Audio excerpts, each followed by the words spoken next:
retour dans les années 1990 pour Chanel. Pour clore cette Fashion Week de Paris, la maison de couture dirigée par Virginie Viard depuis la disparition de Karl Lagerfeld en 2019, avait misé sur un défilé d'un autre temps au Grand Palais éphémère, pour pallier la fermeture du Grand Palais pour travaux. Une collection de prêt-à-porter printemps-été 2022, qui a été présentée sur un podium central dans un décor sobre, entouré de photographes avec pour seule fantaisie une photo en noir et blanc du mannequin Vivienne Ronner, avec au premier rang, les égéries et acheteuses fidèles de la maison.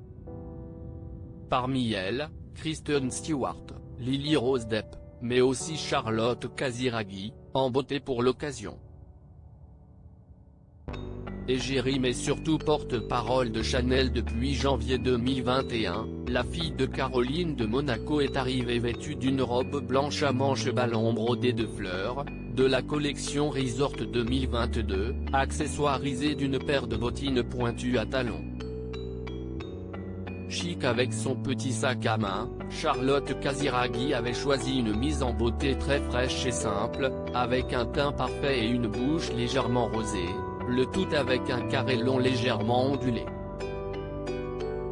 Une apparition très remarquée au premier rang du défilé malgré d'autres invités prestigieux, qui montre plus que jamais son attachement à la maison de couture, au sein de laquelle elle a désormais une place de choix.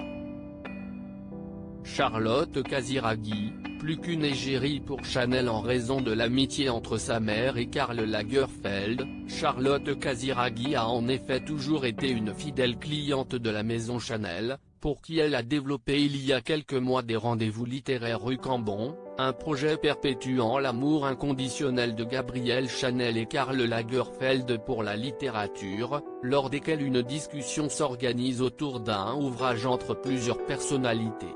Une façon également pour elle de rendre hommage à l'amie regrettée de sa mère, avec qui elle a partagé cet amour pour les livres. À 16-17 ans, j'ai passé 2 étés chez lui, à Biarritz.